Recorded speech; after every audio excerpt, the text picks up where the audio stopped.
Audio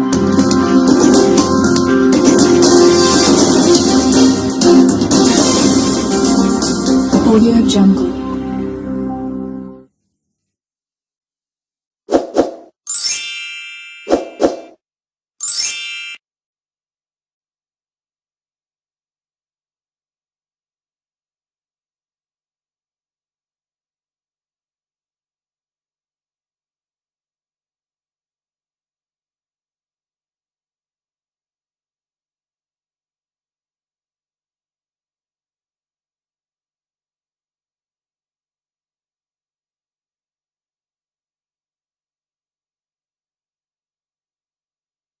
Ya, mendengar Mas Budi terkait kalau saya melihat dari segi aturan itu semua ditabrak aturannya. Yang pertama, aturan awalnya untuk pembangunan itu sendiri dibangun jelas di tanah warga atau masyarakat. Iya. Harusnya harus ada MOU dulu dengan masyarakat, hibah atau kerjasama. Tidak bisa untuk diadakan hanya lisan saja. Nah, karena yang buat bangun kan bukan dana pribadi, dana pemerintah yang diamanatkan kepada desa supaya untuk percepatan desa menjadi desa, dalam hal ini mungkin perlu pembangunan wisata Kampung Duren yang sudah viral di situ, Desa Pesanggerahan. Artinya dari kondisi penyerapan anggaran desa yang dilakukan di tanah milik masyarakat dalam hal kaitan itu seperti yang Mas Hendra tadi sampaikan. Oh ya jelas, itu regulasinya ditabrak itu, nggak ada regulasi seperti semacam itu. Jadi belum ada MOU sudah pengeluaran dana untuk pembangunan. Itu dasarnya apa itu?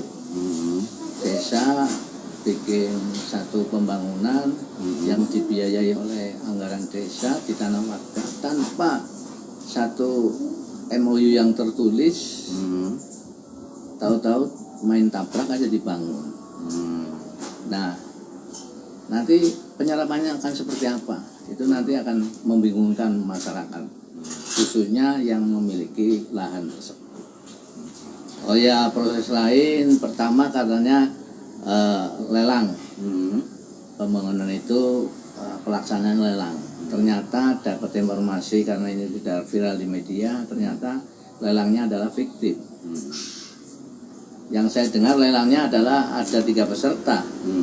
Ternyata yang 2 peserta itu setelah dikonfirmasi oleh media, ternyata tidak pernah mengikuti lelang.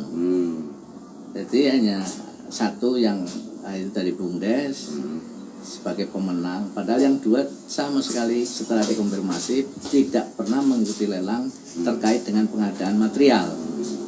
Nah itu kan semua hanya akal-akalan, itu tidak boleh kayak gitu. Nanti masyarakat yang dirugikan hal semacam itu.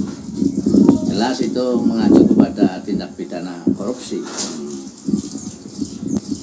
Menanggapi sebuah informasi adanya pelaksanaan pembangunan di wilayah Desa Pesanggerahan seperti itu, langkah-langkahnya untuk GNPK akan seperti apa nih Pak?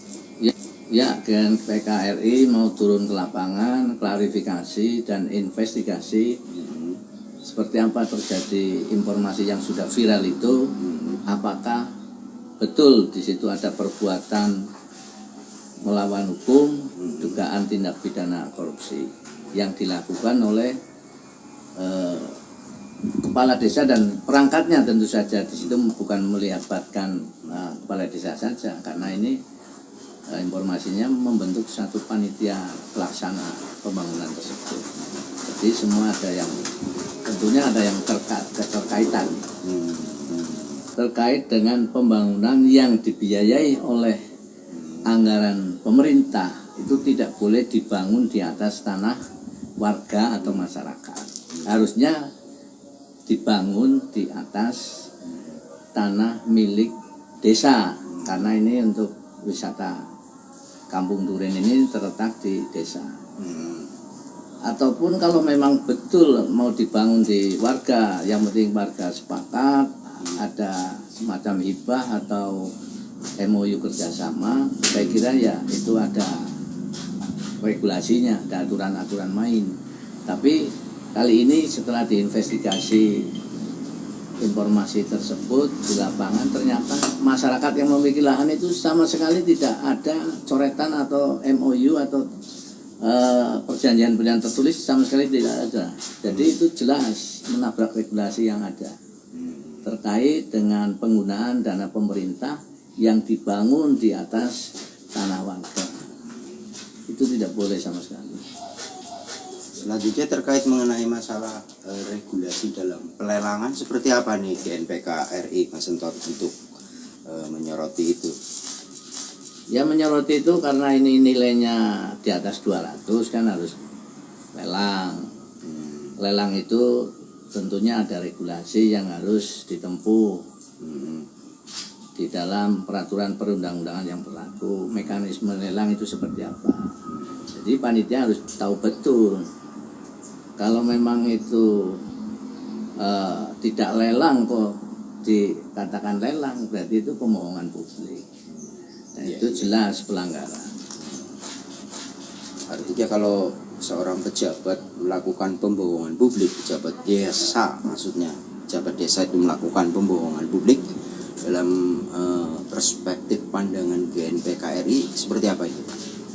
Oh ya jelas, itu harus diklarifikasi, diinvestigasi terkait kebenarannya, ada enggak pelanggarannya tersebut. Kami dari GNPK RI memang belum turun ke lapangan. Seandainya nanti ada terbukti dugaan perbuatan melawan hukum, tentunya kita harus tindak lanjuti ke penegak hukum supaya ada keadilan dan masyarakat juga merasa tidak dibohongi oleh pejabat desa tersebut. Artinya GNPK RI mendorong ya langkah-langkah ini untuk misalkan dalam hal ini kejaksaan untuk segera turun ke bawah ini Pak. Harus kejaksaan sebagai APH itu sebagai aparat penegak hukum harus betul-betul adil, harus betul-betul pelanggarannya harus betul ditegakkan supaya masyarakat percaya dengan aparat penegak hukum dan patuh hukum. Semuanya harus ditempuh dengan aturan-aturan dan perundang-undangan yang berlaku. Itu saya kira nanti bisa masyarakat atau wilayahnya kondusif karena hukum betul-betul disiplin ditegakkan.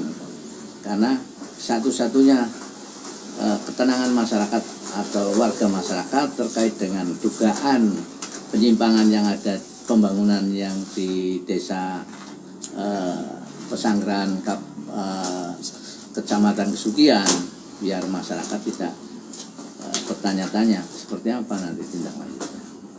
Saya kira segera itu APH turun ke bawah. Oke Mas Sentot, selanjutnya saya juga pengen bertanya. Ketika ada seseorang pejabat desa bersama-sama, ada kepala desa, ada carik, ada TPK, kemudian juga ada beberapa kaur, kemudian juga Kadus Mino ini menjelaskan di hadapan kepala desa juga Pak Carik, ketika media itu bertanya bahwa peserta lelangnya itu ada berapa, ada 3.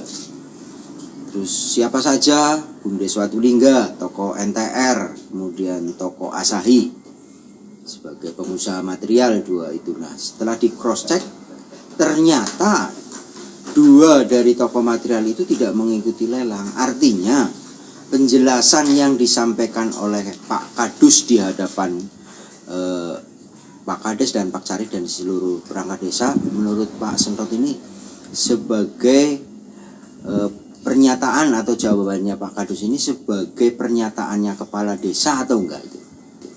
Oh itu sama dengan pernyataan sebagai kepala desa. Karena pada saat memberi pernyataan semua ada di situ dan dibenarkan, artinya bahwa tidak dikomplain, semua diam, keterangan dari Kadus Mino, semua mendengarkan. Di situ perangkat desa yang lain termasuk kepala desa. Itu kalau diem termasuk itu mengiyakan, dan itu harus terlibat. Karena yang disampaikan oleh Kadus Mino itu pembohongan publik gitu. Berarti semua itu sepakat untuk melakukan pembohongan. Itu begitu, Mas.